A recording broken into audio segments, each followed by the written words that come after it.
Hi everyone, thanks so much for joining today's webinar from RTS Northern Ireland. I'm Scott, I'm the chair of RTS Futures NI, and I'm delighted to be joined by the writers of the Salisbury Poisoning, Declan and Adam Patterson. Thank you both for joining me today. Hey, good to be here. Scott, thanks for having us. For the next 45 minutes, we'll just be chatting about what's been the biggest BBC drama since 2018. And you can ask any questions that you have on the chat function at the bottom of the screen. If you click on the Q&A box, you'll be able to ask anything, and I will pose as many questions as I can to Declan and Adam over the next 45 minutes or so. But for those that don't know exactly who you are and what your past has been, Declan, do you want to kick it off? Just a brief bit about yourself. Yeah, so I'm a former journalist. I joined the BBC in 2002. I was a journalist in Dublin before that, a magazine editor of a magazine called McGill. And then I came back to Belfast in 2002, joined the Spotlight team, and stayed there between BBC Spotlight in Northern Ireland as an investigative journalist and BBC Panorama, working out of Belfast for the next, I guess, 14 years. 2016 was when I left the BBC. So I spent the vast majority of my career so far as an investigative journalist. And then around about 2013, so 3 years before I left the BBC, Adam and I, who had already been working together for, I guess, 4 years, decided that we wanted to try and write our first ever piece of fiction, which was a short film based on a real guy who lived in North Belfast, who we'd met, who we wanted to make a documentary about. That didn't really work out, but he kind of inspired us to write this short film. And then between those first attempts in 2013, I guess it's taken us 7 years to get our first drama produced on television. So quite a long and at times bumpy road. Like a lot of people around us say, "Oh, this has happened so quickly." The last time I checked, you were a journalist and documentary maker, and suddenly you're a drama writer. I guess it does. I can see how it seems like a quick transition, but actually, it's been quite a long road where both of those jobs are overlapping. And yeah, so that's my background. And Adam, Declan's touched on how you've worked together, but what about yourself? What have you worked on as well before this? Yeah, so our backgrounds are slightly similar, but I started my kind of professional life as a photojournalist. So kind of traveled, like doing a lot of global stories for magazines like The Guardian, The Sunday Times, mostly kind of journalistic work. I did that kind of through my late 20s. I really enjoyed that because I got to travel and see interesting things and cover really big stories. But I always felt like that kind of was quite a kind of empty kind of solo journey. Like I always felt slightly unfulfilled, and you spend a lot of time by yourself. It's not great for relationships, personally or otherwise. So I found myself in Chile during the miners' crisis when the miners were trapped underground. And I managed to get a job working for Panorama, who were making a documentary down there. And that was kind of my first time really working in moving image. But more so, it was a really big introduction to working as part of a team. And I really enjoyed that because I was working with a producer who had many years experience. So I felt like I was learning again, educating myself again in different ways and different forms of storytelling. And I think that sparked the desire to kind of keep working in teams of people who always inspire me and I can learn from. I still kept the photography going, but I gradually drifted more and more into documentaries, working mostly for Panorama and Unreported World and Channel 4. And that's, as Declan said, where we met, working for Panorama. And yeah, we just kind of spent a lot of time together. You know, we enjoyed each other's company. But I think we also felt that the current affairs documentary world was slightly limiting in how we wanted to tell stories about the world. We enjoyed it and it did a lot for us, but we felt there was more to do. There was more for us to creatively to do, to embark on. And I think it was that kind of mutual affinity for, you know, being more creative that pushed us into trying to do drama. And you touched on in 2013, that's when that sort of partnership of the two of you came together. Yeah. What things have you worked on since then?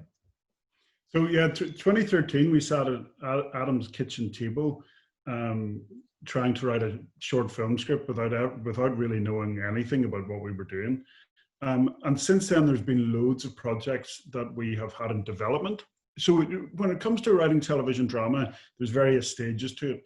So first of all, a drama production company will pay you to write a treatment. Now, treatment might be anything between 5 and 10 pages. It's basically just setting out what your story is and how you'd like to tell it. And if a broadcaster likes that treatment, they could then commission a pilot script from you. And the pilot script is going to take you maybe anything between 12 weeks and up to 6 months to write. And you get paid a decent amount of money to do that, but it doesn't guarantee that your show is going to get on television. You're still quite a long way from that happening. I don't know what the attrition rate is in terms of scripts to commissions, but I imagine it's pretty high. So Adam and I had 2 different projects that we wrote scripts for. One was a political drama based in Northern Ireland, and the other was also based in Northern Ireland, set in 1972, and it was about the kind of RUC intelligence war against the IRA, told from both sides of the coin. So both of those scripts did well. The BBC paid us to write them, and they got quite a lot of attention in London. And the first one actually got us an agent, which was really crucial. So we spent a few years going around to lots of production companies saying, hi, this is us. And we would work with them on various treatments and so on. But both of those scripts, when they got to the final commissioning meeting in the BBC, they passed. They said, it's great, great writing, but it's not for us. And I guess, how long did that process unfold over, Adam? Well, I get a few years in it. I think like when we started writing, as Declan said earlier, it started as a short film. That grew into the script Declan's talking about, Heartland, we called it, about a political drama about Belfast. I mean, we made our first effort on Microsoft Word, so that is how green behind the gills we were when it came to screenwriting. But what we did do, we leveraged everything that we had, every contact we'd ever made, to get it in front of Stephen Wright, who was the drama commissioner for Northern Ireland for the BBC at that time. Stephen really liked it, and but said, you really need to get final draft to our program, or else people are going to laugh you out of the room. But Stephen helped us. He introduced us to a script editor called Laura Conway, who now works for Kudos. And she, pro bono, agreed to receive various manifestations of our script and give us notes, and did it out of the goodness of her heart. And really, it was because of her, because then Heartland grew a lot, because we then went through a process of getting notes from somebody who really knew what they were talking about. New characters formed, it completely changed. And got to a point over a course of about 1.5 years, because she was doing this in her spare time. So we would make the changes, send it back, and then have to wait for a few months, painstakingly. And we thought that we were really hard done by, but actually she was doing us an amazing favor. And it got to a stage where she felt like this is ready for an agent to see it, and that's the way you need to go. You need to get an agent before you go to a production company. But that process, before we even got the agent, took about 1.5 years. Then we did get an agent, and it was taken into the BBC officially in development. And, we rewrote it a few times, and then we waited about 8 or 9 months. So probably about 3 years. I think we got the final rejection, was it 2016, Dec? Yeah, I'll never forget that. And that phone call was not pleasant, was it? No, your first kind of big rejection with the script is just such a blow. Yeah. It's hard to describe the disappointment. But the more it happens, the more you get used to it, and the more realistic you become, and you think, well, actually, the chances of this actually getting made are quite slim.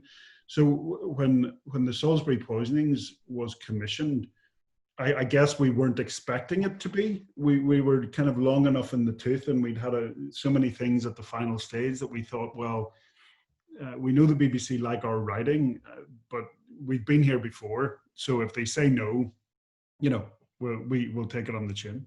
And where did the idea behind the Salisbury Poisonings come from? It was obviously a huge story at the time, and your interests in news and journalism clearly shows in your writings. So where did the idea behind it come from? So it wasn't our idea. There's a guy called Toby Bruce who works for Dancing Ledge. That's a production company who made it. Toby's their head of development. And when I spoke earlier about those couple of years where we walked around London into people's offices, shaking hands and having a cup of tea with them and saying hello, one of those meetings, of which there were maybe 40 to 50 meetings called general meetings where you just introduce yourself, was with Toby Bruce. And at that time, their company was actually so small and so new. There was only 2 people in it at that time. He met us in a coffee shop and not his office because he said the office was too small to meet him. But anyway, in that like hour, we got on very well with Toby. And then we didn't really hear from him again until after the real Salisbury incident had happened. We might have had the odd email to keep in touch. But he had the idea that because we were former journalists, and we had an affinity for telling true stories, and we also knew how to find out new information, that we should be the ones that he should send to Salisbury to see if there was a story to be told. And so that's how it happened. He rang us and he said, would you like to go to Salisbury for a couple of weeks, have a sniff around, see if there's a way to tell this global story that we haven't already heard.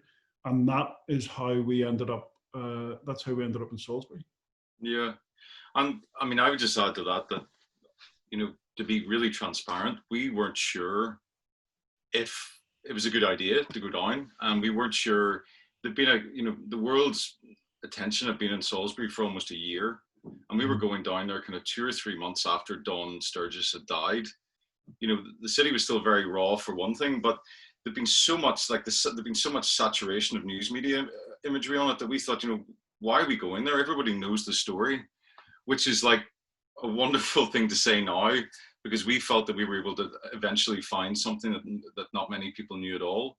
And that's a story that, you know, the heroes there are actually ordinary people, like that we all know now to be like NHS workers, you know, civil servants who like go far beyond, people who've often been ignored in history because they work regular jobs. Their title isn't really sensationalized or juicy enough for drama, but thankfully the BBC trusted us to tell those sort of stories, and I think that's why it really resonated so well with people. And you had incredible access, clearly, to the people of Salisbury. You said that you went there for a few weeks to kind of research it. What was that researching trip like, I guess? Because you're speaking to someone, as you said, 2 or 3 months after Don Sturgis had passed. So that very raw. How did you go about approaching everyone? So in the beginning, there was no difference between what we were doing here and what we'd always done, which was investigative journalism. For the first at least 3 to 4 months, we just put aside the fact that we were making a television drama and just approached it like we would have done a panorama investigation, which meant that we drew up a list of everyone we could possibly want to talk to, from the deputy chief constable who ran the operation to keep people safe, to Tracy Daskovich, the head of the director of public health, first responders, counterterrorism police. We just literally draw up a list and say, these are all the people that we've read about or we've heard mentioned. We need to get to talk to all of them. And there's many ways to do that. In some ways, you write an official email to Wiltshire Police and say, can we come and see you? And then there are unofficial ways in terms of Ross Cassidy, who's a character in the drama. We just knocked his door one night, like a wet Wednesday night. He was having his dinner, wasn't really that keen to speak to us, was quite reticent and reluctant, but did mention that we could come back the following week and meet him again. And that's how that relationship started. The key element, I think, Adam, you'd agree to this, was time. We had a lot of time. We're like, the production company and the BBC were very indulgent of us. Yeah. Is that right? I think I think that's a really good point, man. And I think we're often asked about we were helped massively by a local journalist, Caroline Bannock, who works for The Guardian. She covered the story through its entirety because she lives locally and had got to know people really well. You know, not just in the council or like in legislative bodies, but also like the Sturgis family, like was very close to them. She was our gatekeeper into meeting the Sturgis family, and we never would have got potentially close to them at all had it not been for Caroline's support. But she would often say to us, why are people like Ross Cassidy talking to you and they haven't spoke to anyone else? Like, you're getting stories here that haven't been told before, and everyone in the world's tried. Why is that?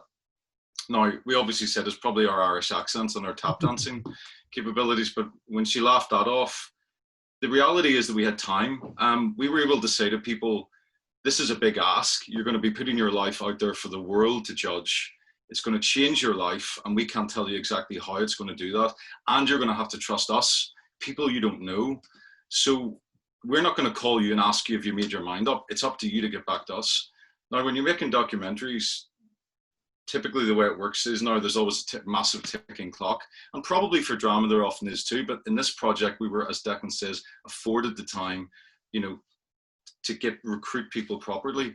In a documentary you'd be saying, you know, we're actually going out next month, I really need you to tell me, you know, in 10 minutes time, and that's a nightmare. And also you're turning up with cameras and you need to film them, and there's lots of different variables of pressure that you don't have when you're just sitting down for a chat with someone. But time is the biggest one. You're affording them the luxury of choice, and that is why people then start to trust you.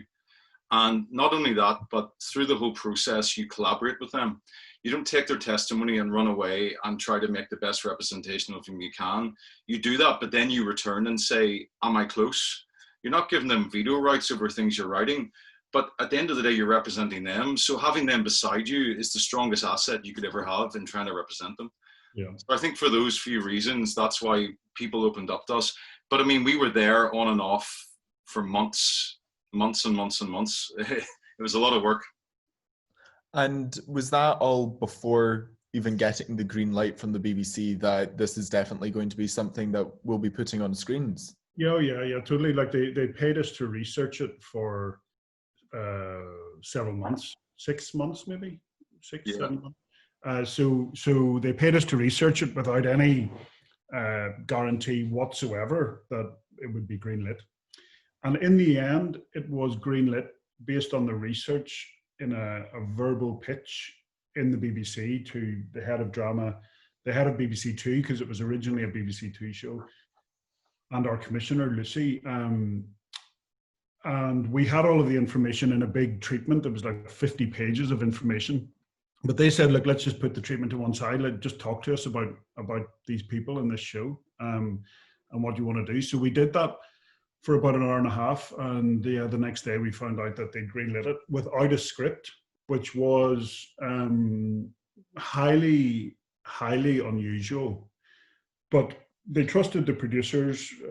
Lawrence and Chris have a big, a huge back catalogue of successful shows.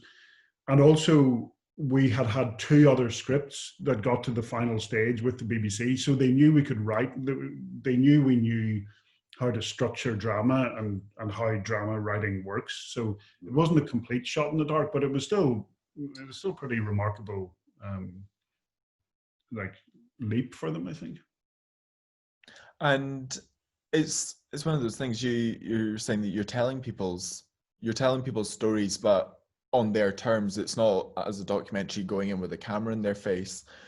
I had a question on Twitter from Stephen Rainey saying, how much creative license did you have, dramatic license, telling these people's stories when you came to writing it?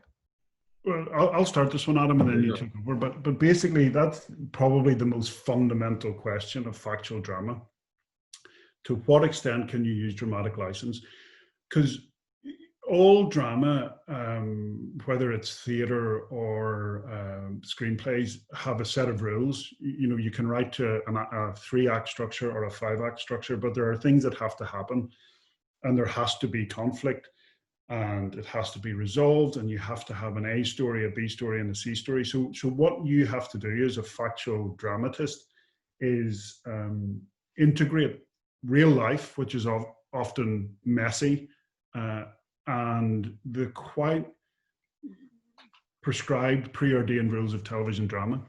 And that's really, really, really hard to do.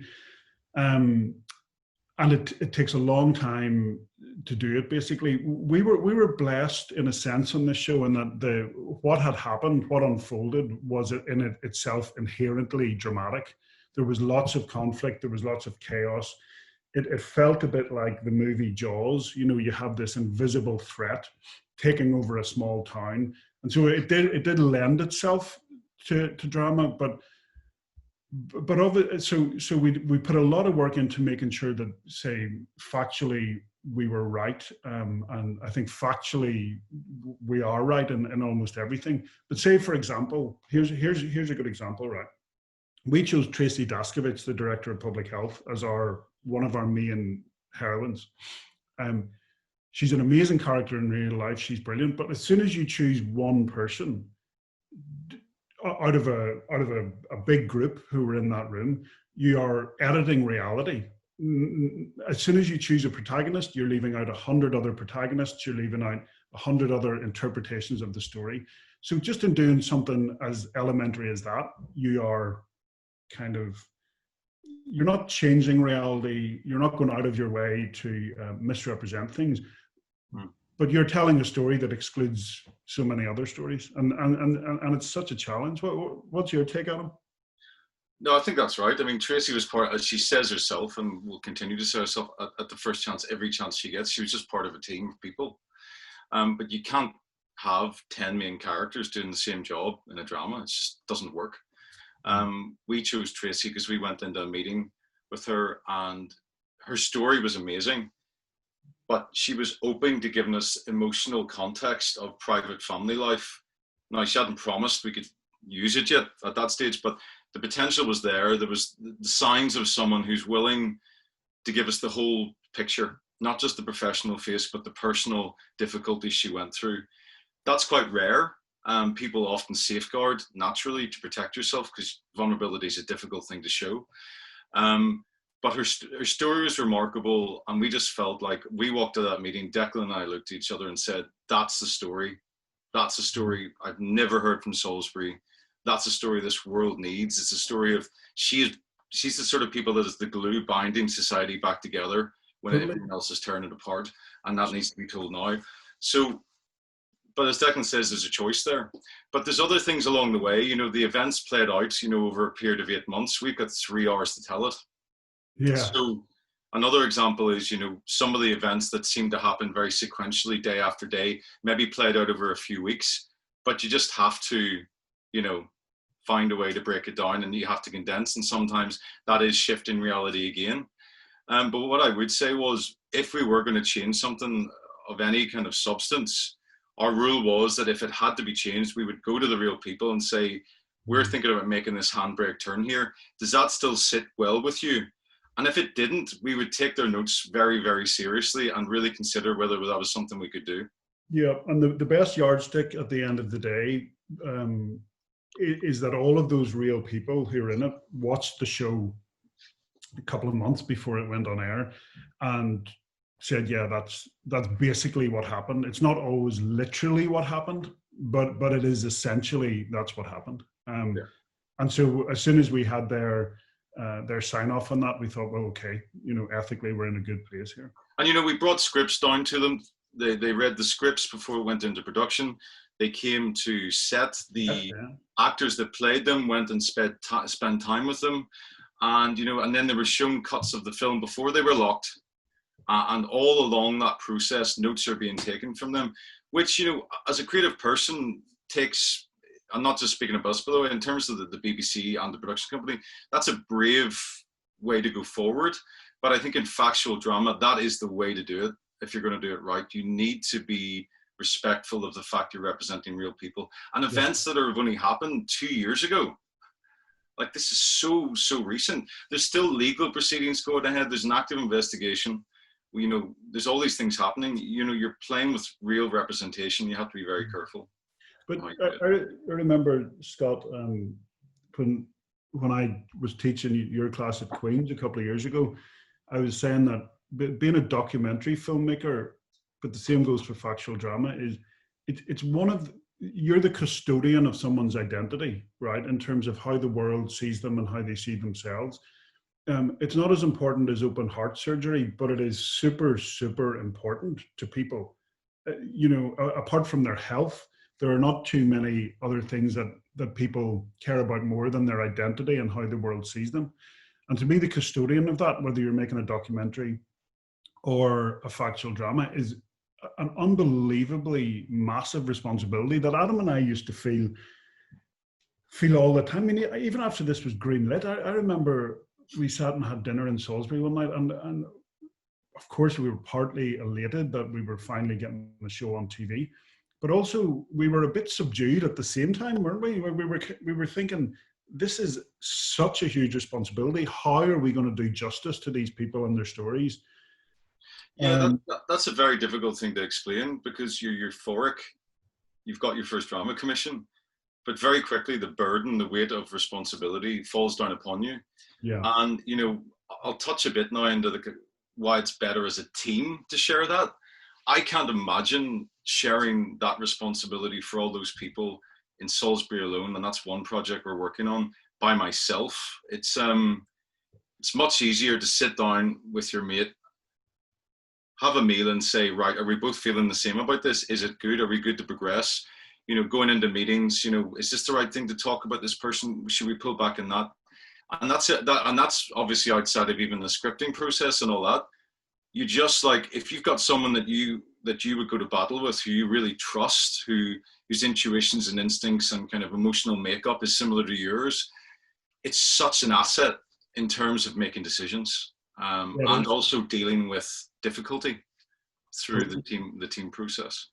And also in writing, because it's like, I always think of it that it's not just that two heads are twice as good as one, it's that two heads are exponentially better than one, because you can question every decision and assumption and put it through the ringer, even in terms of how we write and when we're trying to structure a piece. You know, we might spend a couple of hours on one scene, and I just don't think, if it was just me, that I couldn't give it that level of scrutiny that we do together. And you've touched on so much about the relationships with everyone in Salisbury and right throughout the production. I've got a question here from Hannah saying, can you talk about any conflicts that arose through getting the testimonies from people, and whose testimonies that you ran with? So, like, respectfully, in order to be respectful to the people that we're dealing with, I won't go into specific detail about conflicts, but in terms of, you know, specifically what they had a problem with and how we solved it. But there absolutely were, along the way, a couple of representations that people actually, when they finally watched the show, there were a couple of scenes where they were like, that's not what happened, or that's not how I would have worked, or that's not what I would have done. And on 3 occasions that I can recall, we changed it. It's possible to change some things in ADR, which is you just have to change the voice, get the actor back in. But there was one scene that we actually went back to and shot again, because someone just really didn't like how they were represented. And we felt that was the ethical thing to do. We felt it was the right thing to do. So that did arise. It certainly wasn't all plain sailing, but I would say that overall, because we worked so closely with them and, you know, let them read the scripts as we went along, there weren't any really big conflicts, Adam, were there? Not that I can think of. A couple of little things that people want to change, but was there anything? Yeah. I can imagine the difficulties that would have happened had we not approached it in the kind of very considered way that we did. And again, when I say we, it's not obviously not just Declan and I, it's the whole team. Yeah. Everyone from the BBC commissioners to the director, Saul Dibb, who came on, Karen Lewis, the producer, they all just got it. Like, Saul's background is also coincidentally documentaries. Like, he's, you know, a master of his art, but also a master of people. And he just totally got the level of emotional involvement required for making this work. Everyone got it. And I think, you know, if that happens right across production with this sort of thing, I think the potential for kind of crossed wires and misrepresentation is greatly reduced, basically. Yeah. And then I suppose there's the other kind of conflict, which is the creative visions for how the show will unfold. And so you have your producers, you have the BBC commissioners, you have Saul, the director, you have Adam and I as the writers. And so again, I wouldn't describe anything that we went to there as conflict, but there was definitely, it was like all of these different visions and opinions put into the melting pot, and what came out the other side was better. So we decided early on, I think it's because we worked collaboratively all of our lives, but we didn't see our script, the final draft production scripts, as some kind of special, unchangeable religious document. Like we sent it in onto set knowing that it was just a blueprint, and that what was going to come out the other end was going to inevitably be very different. And we would talk about it every night. Before scenes were shot, we would be changing it according to what the actors and directors wanted, but we had to make sure that we didn't lose the truth of what happened. And in the end, I mean, if I showed you the scripts that went into production versus the scripts that came out of production, I mean, they're fundamentally different. We have, I'd say, on our desktops, Adam, probably between 40 and 50 drafts of each episode, but simply because there were so many voices coming in. And that might sound horrific. It might sound like writing by committee, but it's really not. I think the job of a television drama writer is to be a rewriter and to be a collaborator. It's not to be a novelist where you write the end and you send it to your agent or the printers. It's a completely different kind of writing. You can't be precious about it. I think that's a really, really good point. And I also think, again, factual drama, even more so, because the story's still evolving. If you want to represent something that's recently happened, the story's evolving. What that means is people's lives still continue. It's not like a fictional piece where the film ends and you never hear from them again. Their lives continue every day. They deal with trauma in better ways some months than others. They're up and down like everyone else in society. So their needs and wants and like they're shifting all the time, and you can't just say, oh, but 8 months ago, you were happy with that, but now you can't just ignore that voice.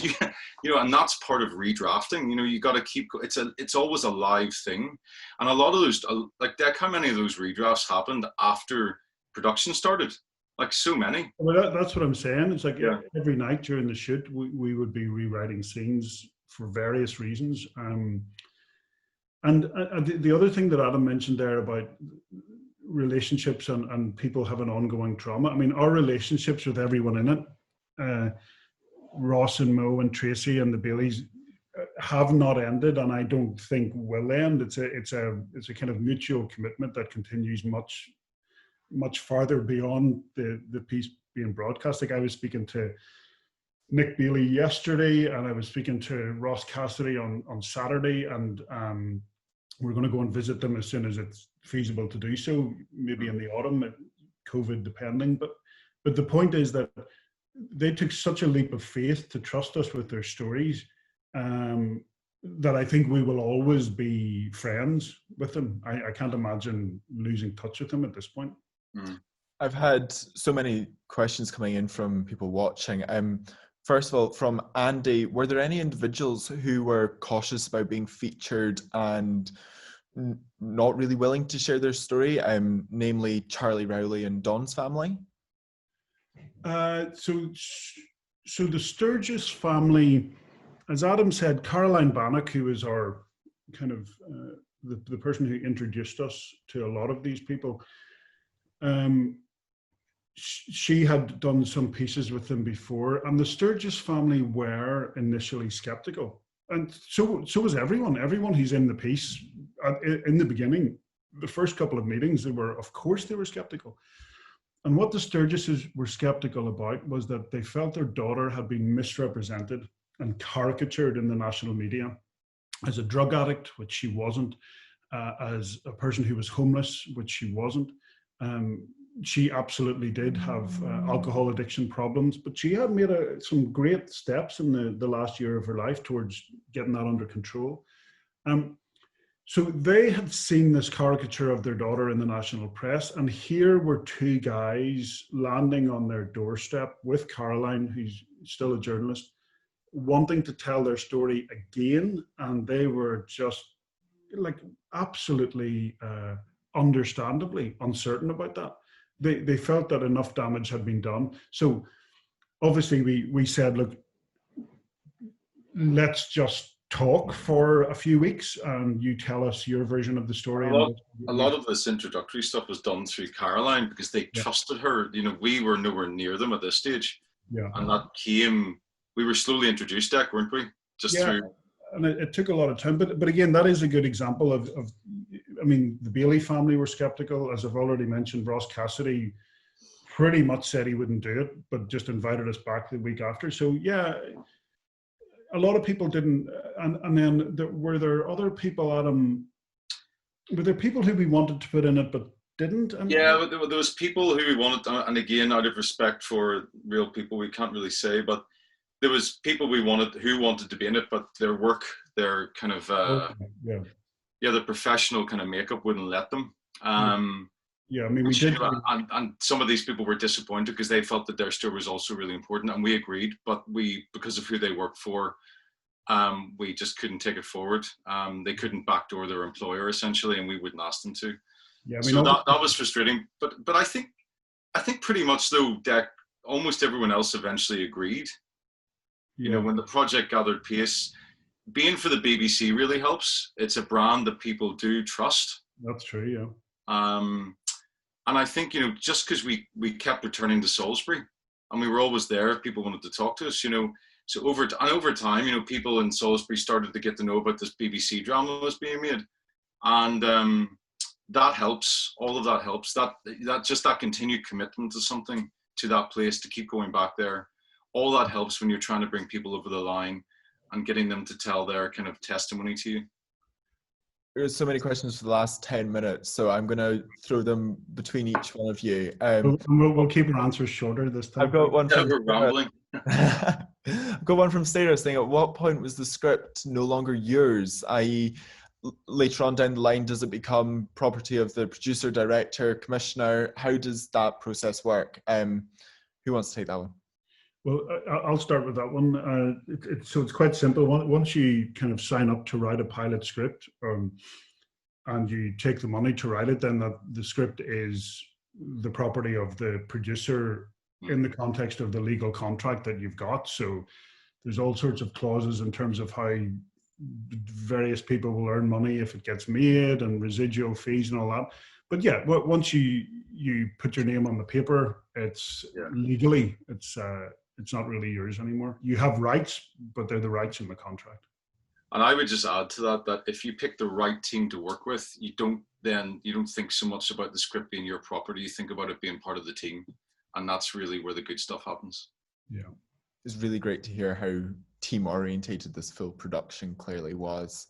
I've got one from Babs saying, it sounds like this was a lot of work. Looking back at it, is there anything that you would have done differently in the process?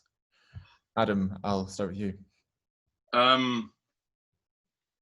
It's a really good question. I think we're really proud of the finished product, and the thing that gives us most pride is that all the real people are all really happy with how they're portrayed. And some of those real people, like the Sturgis family, are watching again their daughter, the last days of their daughter's life being played out publicly. By an actress, yes, of course, but representing their daughter. I can't imagine how harrowing that is. But I think our greatest success is that we, as a team, we've managed to, I feel, recalibrate the memory of Dawn Sturgis. You can see, we've seen the social media response on how like people are now speaking about her as a real person who was loved, who had, you know, a daughter. So it's difficult to think about things you would have done differently when the end product has given that sort of response. Yeah, I don't think so. No, I mean we're so happy with how it turned out. I think it would be obtuse to, you know, to try and have done anything differently at all. It was all, both the process and the product we're delighted with. Looking at the script writing, pre-production script, Mal's asking, how did you physically write this? Were you in the same room or were you editing each other's work remotely? How was that process, Declan? Bit of both. For the structuring, which is kind of everything, we are in the same room with post-its and index cards that we stick to the wall. So like a wall like that would just be completely covered with post-it cards, with post-it notes which correspond to an act structure, like what happens in Act 1, what's our A story, B story, C story? How do they interlink? And so we will spend like several days in that room together, at the end of which you have an episode of TV, or as it turned out in the end, you have three. So that's how we work, and you know, we just kind of drink a lot of coffee and pace up and down the room, and yeah. What do you think, Alan? Yeah, no, that, I mean, that's the addictive part, that when we started working together, we thought we got to keep doing this, because we find together there's so much creativity comes out of that. You know, we could spend, you know, 2 hours. I mean, in a fictional sense, we'd spend hours making characters up. But in this sense, you know, there's a lot of information out there about them already. It's about selecting the bits of information that you can hammer into the period of time that you've got. It takes a lot of work. I think the other thing that's worth mentioning, I think, is at some point in the process of writing a TV drama, you alight upon a very few number of words or a single sentence that sums up philosophically what you're trying to do. And like all of the best TV dramas that have ever been made have a sentence at the heart of them that explains every line of dialogue in every scene. Say, for instance, Chernobyl, the line is, "Every lie we tell incurs a debt to the truth." So the whole series is about political lies and the way that those lies work out. And then The Wire is, David Simon said it was about every institution that you give your faith to will betray you in the end. Doesn't matter if you're a cop or in a drugs gang or a teacher, big institutions will betray you in the end. And so in Salisbury, it was community versus chaos. And as soon as we realized, and by community, we mean wider community, but also family. And not necessarily a conservative idea of family, a nuclear family, but whatever families we create for ourselves in this world are like a bulwark and a ballast against chaos and against fear, regardless of what happens to you. If you have your community and your family right, it's a massive, massive antidote to chaos. So as soon as we realized in the room when we were writing it that that's what it was about, every scene becomes easier to write. Everything is easier. You're just like, how does this scene add to our central sentence? How does this scene? And I mean, if you don't have that at the heart of your drama, then it's going to be chaotic in itself. It's not going to hang together. I'm going to jump into another question here from Aidan Brown from Belfast Met, saying, Belfast Met, we teach students how important resilience is when working in media, and you've talked about how you enjoyed working together and also about the challenges that you faced. Can you tell us how you coped when the going was tough during the production? Well, I'll be very honest. 7 years we've been told is a short time frame to jump from another world into drama. And even though we work making documentaries, it's still drama seen as a very different entity, and it is.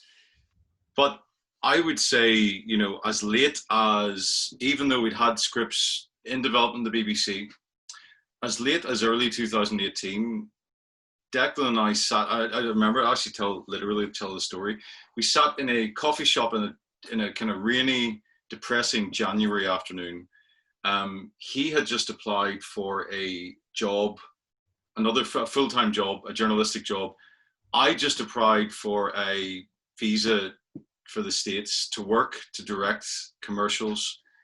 And we both said, oh, you know, obviously, like, you know, we'll work it out. But the reality is, if one of us had got one of those at that time, it could have taken us in a very different way, and Salisbury may never have happened, et cetera, et cetera. I say this because that's not long ago at all. Like, that's a couple of years ago. But just before we got into Salisbury. And, you know, we were writing on some big other shows and stuff, but it's really, really, really hard. It's really hard. You need to have so much persistence, resilience, yes, but you need to have real persistence, and you need to keep believing, because every step of the way, there's darkness looming. And I think without Declan, I'll say this personally, I'd never have made it here creatively where I am. It just wouldn't have happened, because it's really, really hard. And it's a hard world to break into. And you need to make money, and you need to pay your mortgage, and you need to do all those things that we all have to do. But thankfully, neither of us got those positions we applied for at that time, and we kept going, and then we found Salisbury. So it's not just being like, oh, you just coast along and you glide into this. It's really hard, and lots of people want you to quit. The world wants you to quit, and you have to find reasons to say, no, I'm going to keep going on. Yeah, and I think that's a very important point here about how you got to pay the bills. You might be working in a coffee shop, or you might be working as a teacher, or you might be doing something else. But say you want to be a filmmaker, you want to be a documentary filmmaker, you want to be a dramatist, whatever. I just think it's useful, if you can, to just always try and think of yourself as that first. So, you know, I'm a writer who is currently, you know, working in a furniture shop because I have to pay the bills. I have people to look after. But as long as you can somehow think of yourself as that thing first, I think it's enormously helpful. So no matter what I was doing, I always tried to think of myself, well, I'm a writer, but I'm doing this because I have to.